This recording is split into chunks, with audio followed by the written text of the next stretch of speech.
What's going on everyone, I'm Alex and this is the review of the VKWORLD VK700 MAX. So this device costs about $62 and has a 4200 mAh battery. This is a 3G only device, has a quad-core processor, so it's not the fastest processor out there.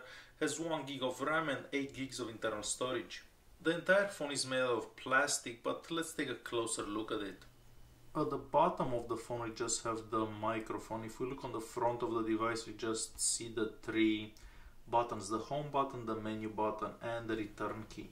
Like most Chinese devices, the charging port is on top of the device, and to the right of the charging port we just have the 3.5mm audio jack. On the front of the device we have the front facing camera, the speaker, the proximity and the light sensor. The power button and the volume buttons are located on the left hand side of the device. The buttons are made out of plastic and they are quite clicky. The 720p screen looks pretty good, the colors are pretty nice and the viewing angles seem to be quite okay. At maximum brightness you can still see it in bright daylight. The back of the phone is also made out of plastic, and on the back we have a rear camera, which is an 8-megapixel camera, the flash, the VKWORLD logo, and all the way at the bottom the speaker. Behind the rear cover we have the 4200 mAh battery, the 2 SIM card slots and the TF card slot as well. So what do we get for $62? Well, we do get the 720p screen. It's not a bad screen. We get the 4200 mAh battery. I'm not convinced about this battery yet. And we get Android 5.1 with a skin on top of it. It's the VKWORLD skin. In my opinion it sucks and they should get rid of it and just use standard Android. Alright, so if we go in the settings app, you're gonna see that it looks a lot like a regular Android device. I'm gonna go into storage here so you can see the space available. So right now I have about 3 gigs available out of 4.5. However, you can install a memory card in this phone and you can install apps onto that memory card. The display does not have an auto brightness setting, so you're gonna have to set the brightness however you want. It's not gonna change by itself. About languages, it supports quite a few languages. I'm just gonna scroll through them really quick so you can have an idea what languages it supports. So quite a few languages out there. So you have an idea how loud the rear speaker gets. I'm just gonna go into ringtones here and I'm gonna play a ringtone.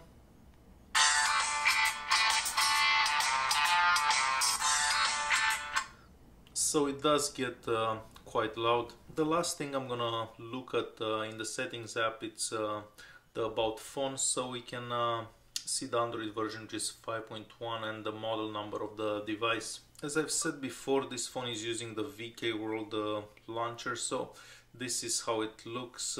It slows down the phone quite a lot. I find this pointless, so you're gonna see whatever the camera sees in there. So I don't know if I'll ever use anything like this. So I do recommend that you install Nova Launcher so this phone can work faster and smoother. The Antutu score on this device is about 23,000. It's something to be expected for this type of processor. Here we can see some information about the device itself, but it's stuff that we already know about this device. This is a 3G only device. These are the download speeds on Wi-Fi and on the 3G network. So this has a lot to do with the network itself, not necessarily the phone. The GPS test on this device, I moved by the window so it can connect to the satellites faster. It takes a bit to connect, but not long at all. So we're just gonna wait and see how long it takes this time for it to connect. If you're outside, I notice it's slightly better, but however it does take a bit to find the satellites and connect.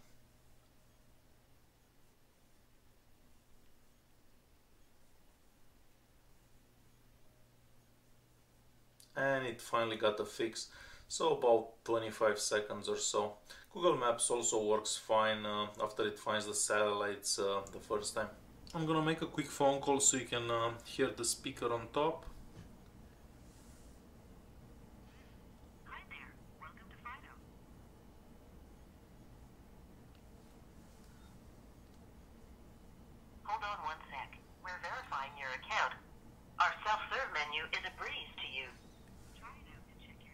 The proximity sensor works just fine.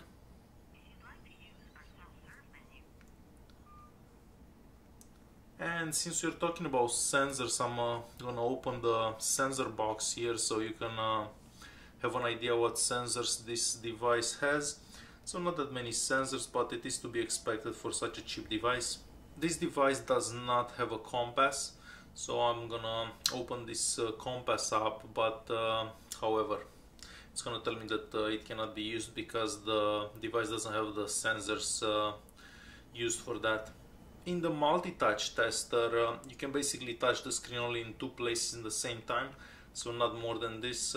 I find this difficult for playing some games, so if you want a phone for gaming, I do suggest you get a phone that has about 5 touch places in the same time. With the flashlight app on the back, I'm just gonna show you how bright the flash on the back gets. So it's not that bright, and if the subject is a bit further away, you're not going to be able to take bright pictures. Since we're talking about pictures, I'm going to show you the camera app.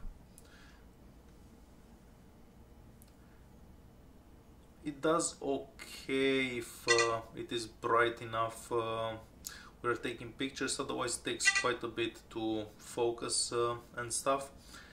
We don't have that many options. Here it's a basic MediaTek camera.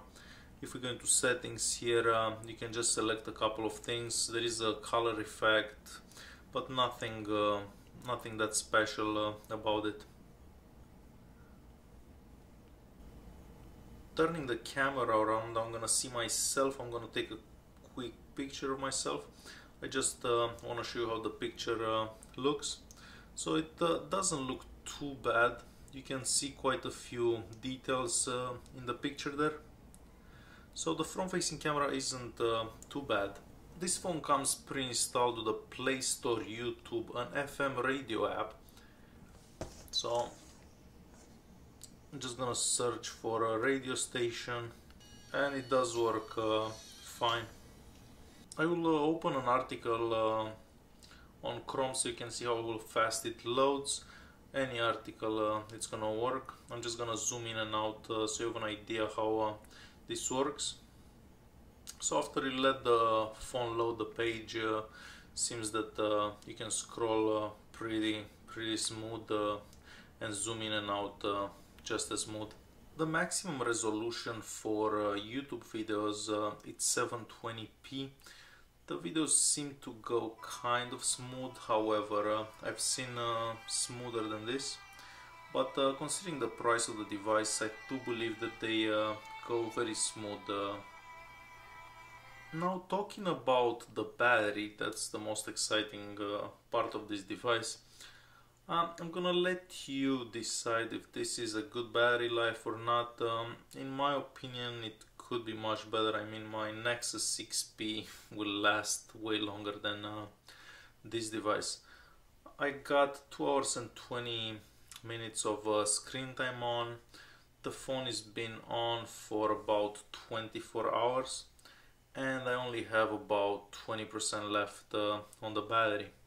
So I'm not sure if this is good and it's what you expected, but I was expecting about 6 hours of screen time and about 24 hours of phone idling.